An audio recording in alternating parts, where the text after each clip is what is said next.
Part 1.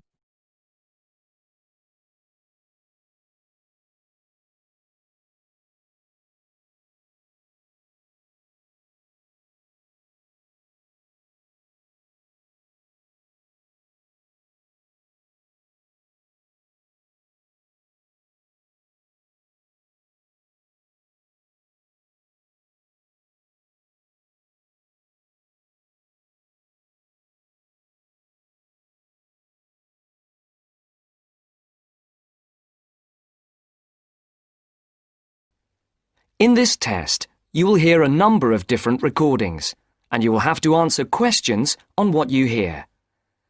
There will be time for you to read the instructions and questions, and you will have a chance to check your answers. In the IELTS listening test, the recording will be played once only. In the exam, you will be advised to write all your answers in the listening question booklet. At the end of the test, you will have 10 minutes to transfer your answers to an answer sheet.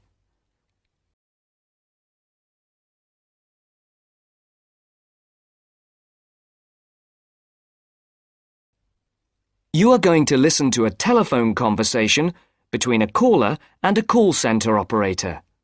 As you listen, complete the numbered spaces in the identification form in the book. First, you have some time to look at questions 1 to 5.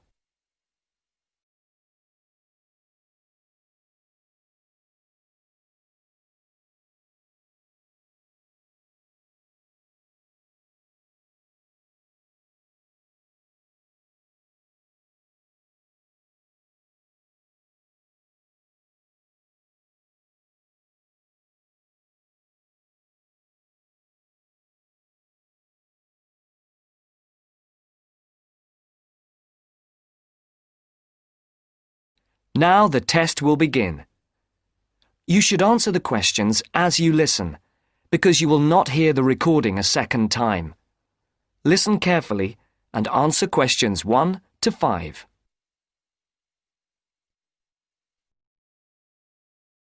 Platinum Card Service, Rebecca speaking. How may I help you? I've got a few problems with my credit card account. Okay. What is your credit card number? Let's see.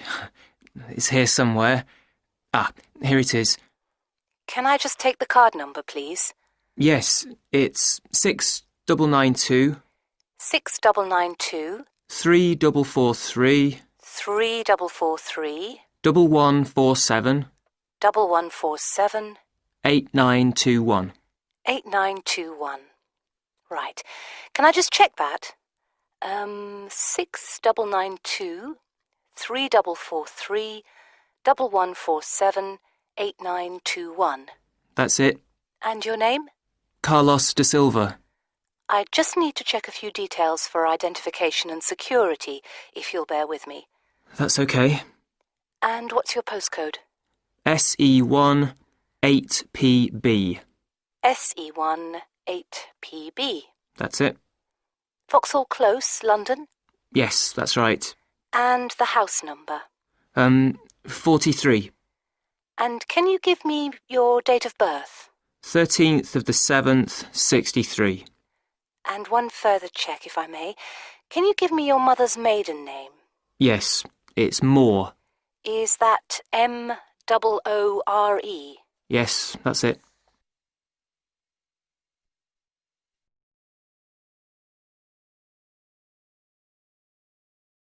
Before the caller and operator continue their telephone conversation, look at questions 6 to 10.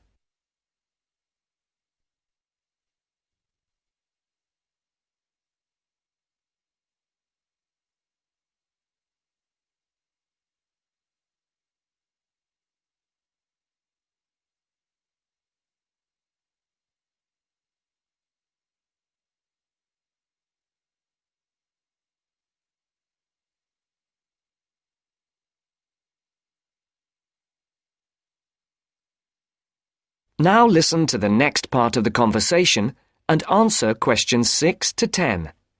For these questions, there are 3 alternatives: A, B, and C. Decide which alternative is the most suitable answer and circle the correct letter.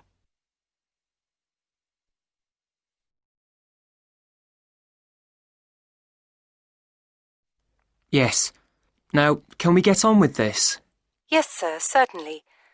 I'm sure you'll appreciate that all these checks are necessary for security reasons. So, what exactly is the problem? Problems? Okay. Well, first, your computer seems to have gone mad. I sent you £500 and on the statement for the account it shows that I only paid £300. Yes. The account does only show £300 was paid. Well, I paid the £500 in at the bank and I have my receipt and my bank statement shows that £500 has been taken from my account. Oh, I see. What I'll do is check with the bank and see what they say. OK. You said there was something else? Yes, as if that wasn't enough. My account shows that £107.27 was paid to a company called Pan Express. I don't know who this is. Let's have a look. Well, it is genuine. I can assure you it's not mine. It was made on the evening of the 12th of May. Maybe it's a restaurant bill you forgot about? There's no way that... Oh, wait, hold on. Yes. Oh, it's okay. I've just realised what it is. It is a restaurant bill. The name of the company is different from the name of the restaurant. My mistake. I'm sorry. That's okay. Was there anything else? I don't know if I dare. What is it anyway? Well, it's, the amount of interest seems to have gone up. If you look at your statement for April, you'll see that the rate went down from 16.27% to 14.99% that month. Oh, yes, you're right. Was that everything? Yes, basically, it is. Okay. And can you check my payment? Oh, yes, I'll do it. Can I phone you back? I'll be at home for the next 2 hours. I have to leave at 11. Right. What's your number? 020 7989 7182. Hold on. 020 7979? No, it's 7989 and then 7182. So it's 020 7989 7182. Yes, that's it. Okay, I'll phone you straight back. Thanks. Bye.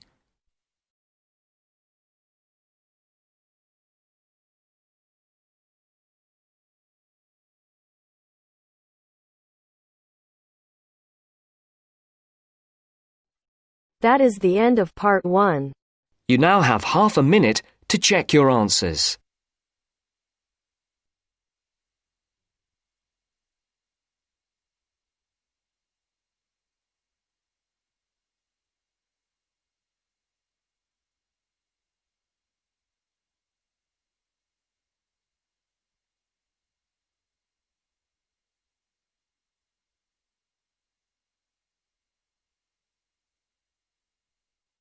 Now turns to part 2. Part 2.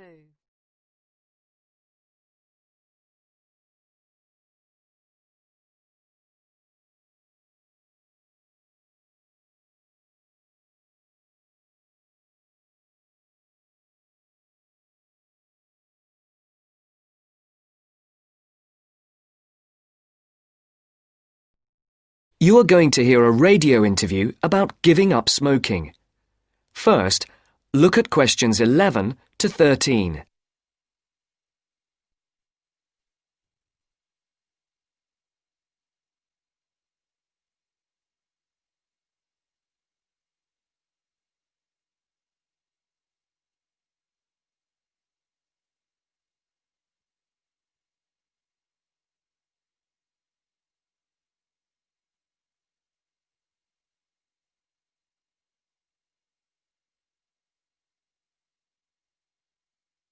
As you listen to the first part of the interview, answer questions 11 to 13.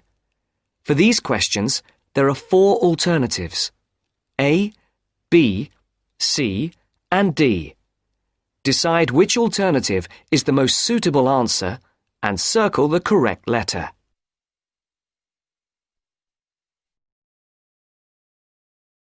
And now, let's hear what Mr. Gold has to say about kicking the habit of smoking. It was connected with wanting to change your life and your desire to become an actor. Is that right, Mr. Gold? Yes. So, can you tell our listeners a bit more about how you managed to give up? Well, I enrolled on a variety of evening courses where I found I wasn't able to do the warm-up sessions. Bending down to touch my toes made me breathless. Even though I hated to admit it, the problem wasn't so much my sitting around all the time, but my 15 to 20 a day smoking habit. If I'd been able to limit myself to 3 or 4 cigarettes a day, there'd have been no problem, but I was seriously addicted. And I'm talking about waking up at 3 a.m. dying for a cigarette, or, in the days before 24-hour shopping, driving across London at night to buy a packet of cigarettes when I ran out. But above all, my addiction meant making sure I never ran out, at the expense of everything else, including necessities. So, what did you do? The thought of all my past attempts to give up just wouldn't go away. This was something that had constantly been on my mind, especially first thing in the morning with the chest pains, coughing fits and headaches, not to mention the frequent colds and throat infections. But I couldn't imagine life without smoking. I also enjoyed my life, but the thing I longed for most was to escape the trap of a job I was bored with. I knew what I wanted, and I understood something else too. This time, I was going to keep my little plan a secret.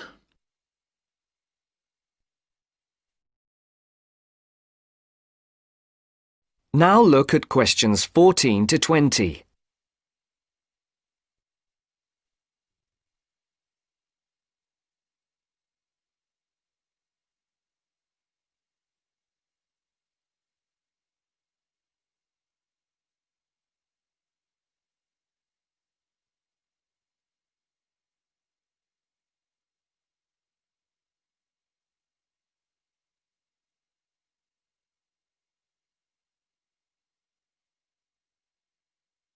As the interview continues, complete the sentences. Write no more than 3 words for each answer.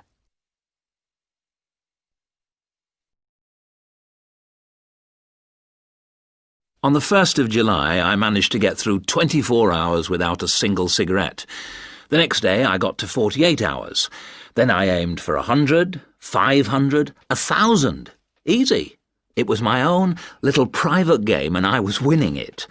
If anyone mentioned they hadn't seen me smoking, I simply said I was cutting down. I had to be sure of success. Eventually, a month passed, and I felt safe enough to come out.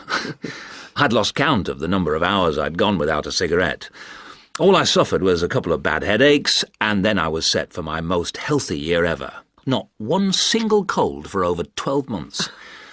I now realise that the secret of my success was to look upon this as an exciting adventure, a way of helping me to become an actor. And because nobody knew what I was up to, I never once feared the accusation of having no willpower if I failed. With the right attitude, the whole thing turned out to be a lot easier than expected. I finally did get into much better physical shape, go to drama school, and become a professional actor. Very interesting indeed. I'm sure we all wish we had Mr. Gold's determination. Well, thank you very much, Mr. Gold. And I hope our listeners will learn from the experience you and our other guests have talked to us about today, and perhaps find their own road to success.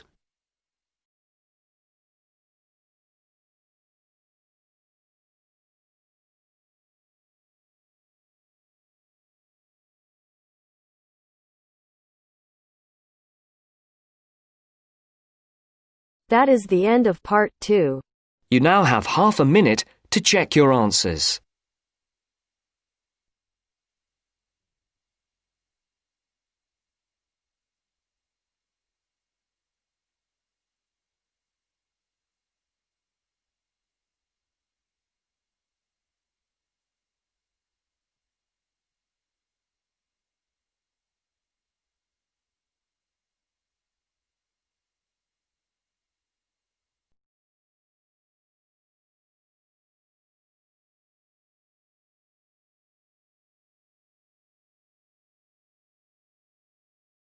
Now turns to part 3. Part 3.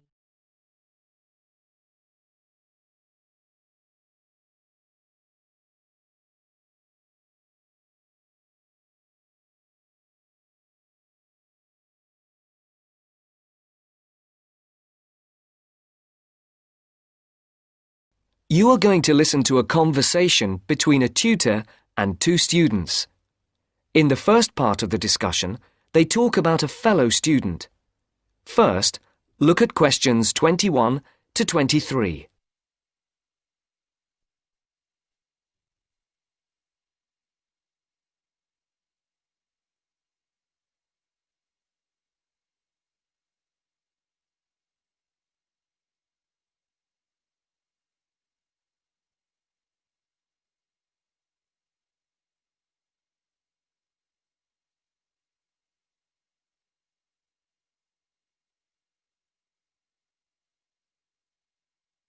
As you listen, answer the questions.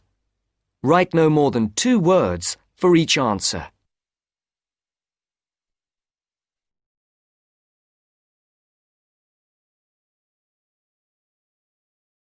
Ah, Francis and Steve, hi. Now, before we start the tutorial, am I right in thinking that you haven't heard about Lorraine? No. What about her? She's already left. What? Well, she hasn't told anyone. You sound surprised. Weren't you half expecting it? Yes, but she could at least have told us, though. We've been on the course together for the past 3 years, and it would have been nice to know. She always was the sort to keep herself to herself. Yes, I know what you mean. Did she give any reason? Well, she got that job. What? Yes, and she's been given permission to leave, as there's only a week to go before the end of the course. But she'll be back for the exam week. Oh, well, we'll just have to catch her on the mobile after the class. She's gone back to Wales first.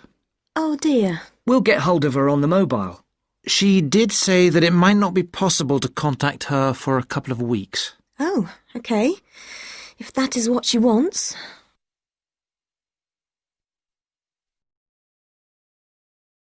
Before the conversation continues, look at questions 24 to 30.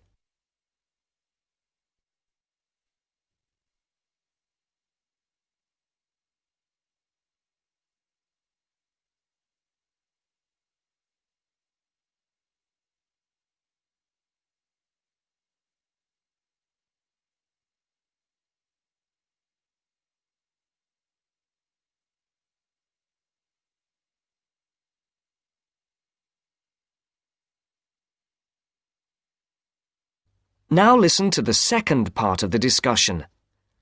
The tutor and the 2 students are talking about assessment marks. For questions 24 to 30, there are 4 alternatives: A, B, C, and D.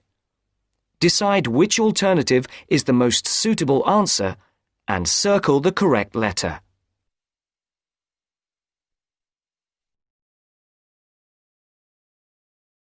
Right, to work. We're here to look at your assessment marks for your coursework. I take it you haven't seen them yet? No. Not yet. Well, you'll both be pleased. In fact, very pleased. Yes?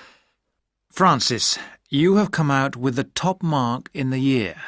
Oh. You have, in fact, got a starred first. Wow! Aren't you pleased, Francis? Yes, I'm just speechless. And, what about me? Well, Steve, you got a first as well. I don't believe it. You might have done even better, but there were a few faults with the 5,000-word project you did on traffic management. And what about the book review we had to do? Yours was, I can safely say, the best we have ever had. You're kidding. I'm not. In fact, you have won the departmental prize for the piece. It's a pity, really, that your project wasn't of the same calibre. It's still not bad at all, though, is it? It certainly isn't. What do you think were the faults with your project? I just wasn't very happy with the conclusion, and I got myself in a bit of a twist with the argument about road pricing. By and large, your overall conclusions were okay, and I would say that your thoughts on road pricing were quite original. The problem was more with the actual end. It was a bit disappointing. You started off well, but then it ended rather suddenly, as if you got fed up with it. Yes, I did kind of stop fairly abruptly. I couldn't think of much to say, even though I knew it was important. Yes, that section needed a bit more work on it. But, as I said, by and large, it was very good. And, Francis, your project was excellent. So much so that we think you should take it further, and perhaps do a PhD, or at least an MPhil. What do you think? I hadn't really thought about it. I've just been concerned with getting through this final year and getting all the coursework and exams out of the way. I can understand that. But I do think that you ought to consider it seriously. If you perform as well in your exams as in your project work, you're on course for a first. Do you think that I'd get funding for it? Well, any grant will be discretionary, but you have as good a chance as anyone else. I'd even say a much better one. If you do get a first, it'll be the only one we've had in this department for 3 years. And I'd be happy to be your supervisor. Thanks. I'd like that. Do you think I should start applying for it now, or wait until after the exams? I think you must really start thinking about it as soon as you can. And Steve, what about you? Have you thought about going on to do research? I have thought about it, but I have a job lined up if I get a good degree. And quite honestly, I am fed up with not having enough money to do the things I would like to do. I can understand that. Is there anything that either of you would like to talk about? Yeah, I have a couple of things I'd like to ask, if you don't mind. OK. We have roughly 20 minutes left, so, Steve, would you like to go first? Right.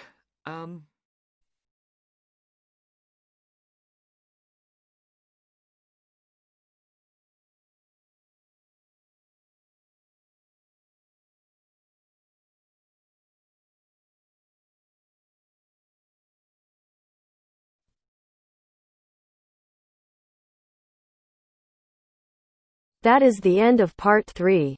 You now have half a minute to check your answers.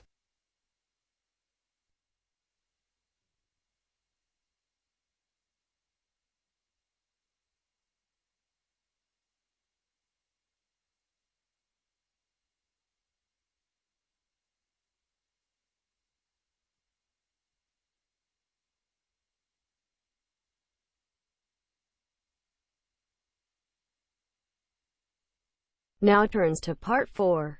Part 4.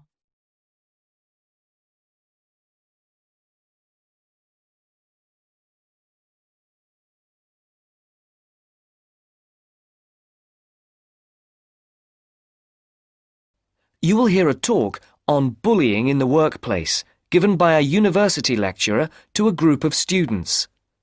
First, you have some time to look at questions 31 to 33.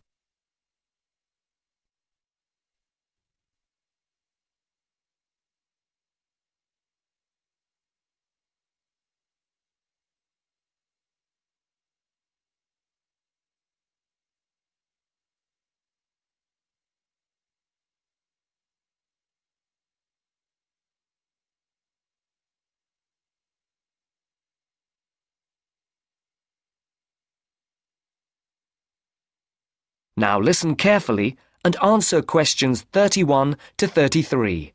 Complete the notes made by one of the students present. Write no more than 3 words for each answer.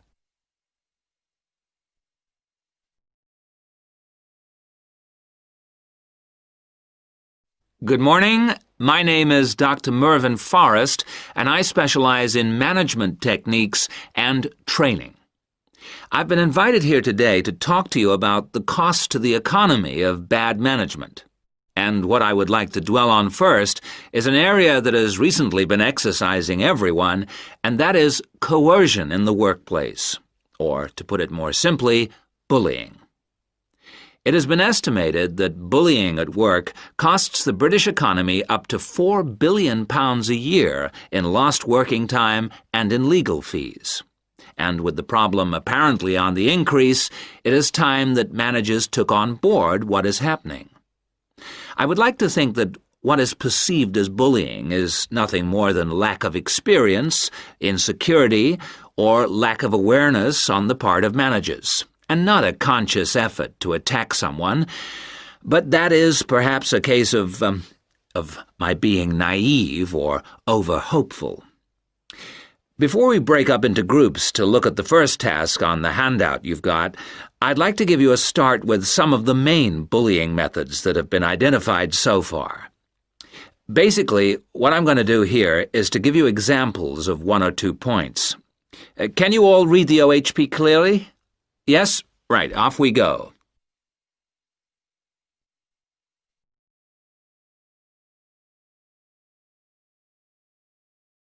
Now answer questions 34 to 40. Write no more than 3 words for each answer.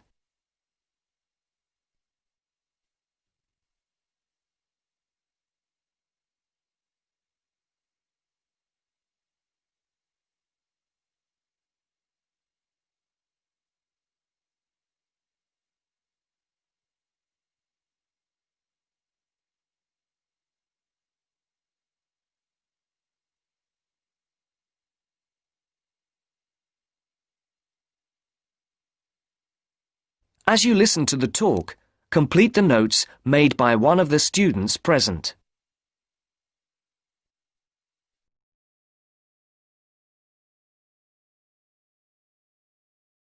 The first item on the list is giving people tasks which managers themselves cannot do and which are therefore impossible to achieve. This is, in fact, a very common strategy used by managers to manage their subordinates. It gives certain people a false sense of security as they watch others failing while they try to achieve the goals set. Another simple bullying technique is constantly moving the goalposts, especially when one's employees are in the middle of a task. This is not bad management, it is just plain stupid. All targets and goals set should be easily achieved within a realistic timescale. Sending memos to someone else criticizing the performance of a task where the individual has no way of replying is another common technique, especially when the manager concerned does not reply or makes it impossible for subordinates to contact him or her by not answering the telephone or not replying to emails. This is not the style of a sound manager, but rather the antics of someone with emotional problems. If you behave like that, don't expect your staff to respect you. And now, the technological bully. It is interesting how all tools designed to help can be turned into dangerous weapons. The urgent email bully is fast becoming a problem in the office. Employees turn on their computers to be faced with a string of badly worded emails, making instant and often unrealistic demands, which reveal the hysteria mode of management. Have you ever felt a sense of dread before looking at your email, even your personal messages? All companies should develop a company strategy whereby there is an email code of practice, with offensive messages being forwarded to a designated person for appropriate action. I would now like you to break up into groups and brainstorm other bullying techniques which you think you may have experienced, and perhaps, if you're honest, which you have been party to. I can think of at least 9 more bullying strategies. I would also like you to consider ways in which you think that each of the techniques on your list can be countered. Is everyone clear as to what the task is? Yes? Okay. You've got 20 minutes to do this.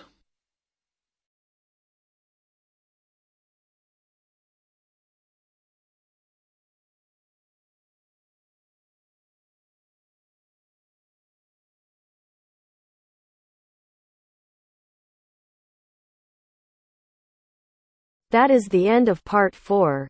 You now have half a minute to check your answers.